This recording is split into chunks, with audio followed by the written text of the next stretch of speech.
Okay, welcome to a 1 interview. This is Marsha Warfield, and just going to talk about your history a little bit about the episode coming up, and Okay. you're a Chicagoan originally. Where are you located now?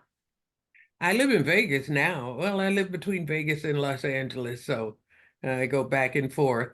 But the way it's been going lately, I don't live anywhere. I live in a hotel. We have to come back and visit us in Chicago. That's yeah, I'd love to see it. I love Chicago. I love coming back. I even come back in the winter. Just I I love to visit Chicago. Did you always want to be a performer growing up? Growing up, I had no concept that there was such a thing as a regular people becoming entertainers. They were magic people who only existed in the little box or on the big screen. I did not understand how one became uh, an actor or an actress or a comedian, especially since it was the 50s and there weren't a lot of Black people on TV and in the movies to understand that there was some kind of way to break in the business. So no, I didn't. I always told jokes from the time I was a little girl, and I got my first library card. I checked out joke books and cookbooks.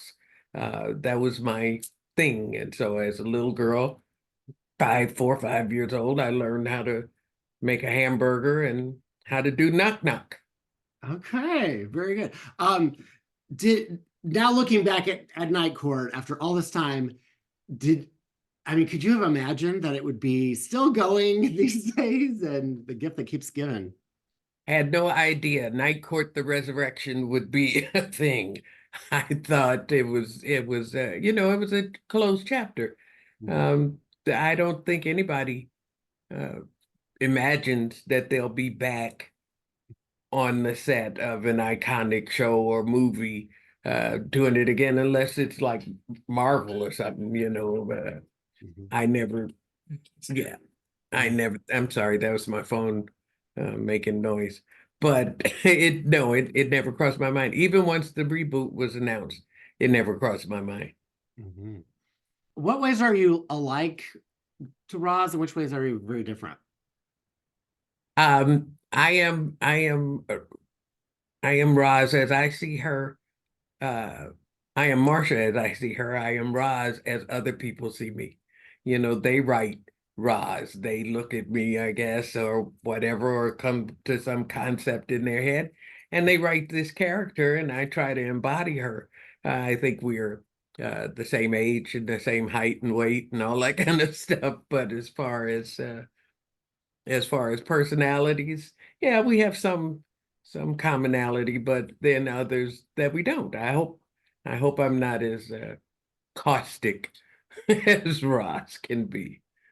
Sure. That now the reboots, how is it different for your character? She seems a little more mellow, but maybe that's just me.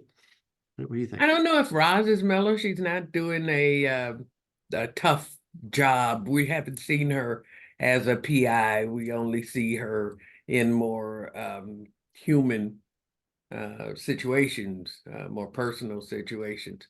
So I think it's the same woman, just in a different, Mhm. from a different perspective in different situations. Mhm.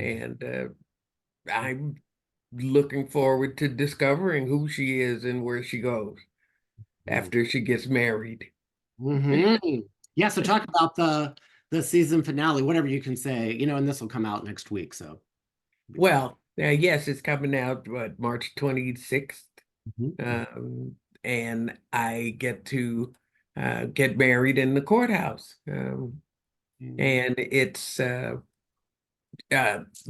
circumstances happen where my wedding venue uh gets canceled, so I have to come up with a plan right away. And yeah, I end up getting married in Judge Stone's court. Very good. That must be such a moment. I mean, it sounds emotional just even thinking about it. Was there tears going on for you? There were tears that week because it was my birthday week, Oh. and they gave me a cake and all kind of presents. They gave me roses. It had to be 70 roses. Um, and when presenting the cake, there was some of the people on the cast have been, I mean, on the show, on the cast and crew, have been there from the beginning, and are still working on Night Court. So there was a little emotion there. I was 32 when I started, and they wished me a happy 70th on March 5th. So yeah, there was a little emotion. It was just a very nice birthday week. That's amazing. Um, Talk about coming out as a character and then in real life, how's that journey been for you? It's been easy. I waited until they did all the hard work for me, until the Ellens and the Rosies and the uh Barack Obama with the Defense of Marriage Act. They had done all the hard work, so it was not stressful when I finally came out. It was stressful all the way up until that. Very good. Well, it means so much to the community, and to see somebody out and represented on TV like this, I mean, you're a hero to so many people, and I just think maybe you don't get to hear that enough, hopefully, but I mean, I want you to know that it means a lot to all of us. I think that's great, and I appreciate that more than you know. I know that the tradition of show business and people in show business not coming out because they're afraid they'll lose fans, or people advise them not to come out for whatever business reasons. Um, and so many have passed on without revealing their true selves. And I think that's a shame. And anything I can do to kind of promote the normality of love and relationships, uh, I'm all for. And I'm also all for people realizing that you can find love, you can still keep living, you can still be happy, even when you're into your 70s. You don't have to give up on life and just wait for the inevitable to happen. You can, go forth bodacious. I'm going to grow old badassily. I'm going all the way out. I'm going to give it 175% and make the best of whatever time I have left to do as much as I can and enjoy it as much as possible. Yeah. Have you thought about writing a book? My stand-up show is the Book of Marsha, because I'm a stand-up. That's what I do. And so I tell stories, and I figured it's probably best for me to tell my story on stage. And so we're going to do it.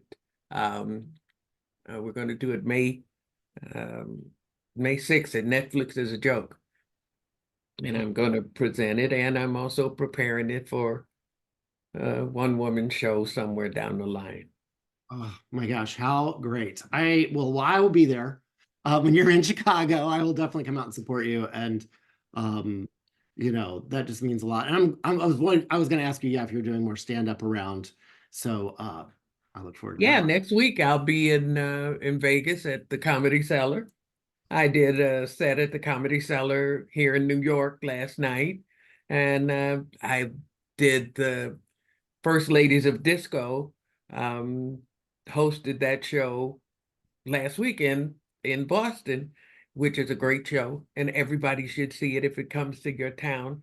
Martha Wash, who is like the iconic woman who I love, not just for her beautiful voice, but for the fact that she stood up to the record industry. She took a stand and she won. And that takes tremendous, tremendous guts. And she doesn't want any praise or anything, so we have to give it to her in spite of that. But she and Linda Clifford and um, Norma Jean Wright have this show, and Anita Ward was on it, ringing her bell. And they have a great band, great backup. Just it's so magic. Young people, old people get young.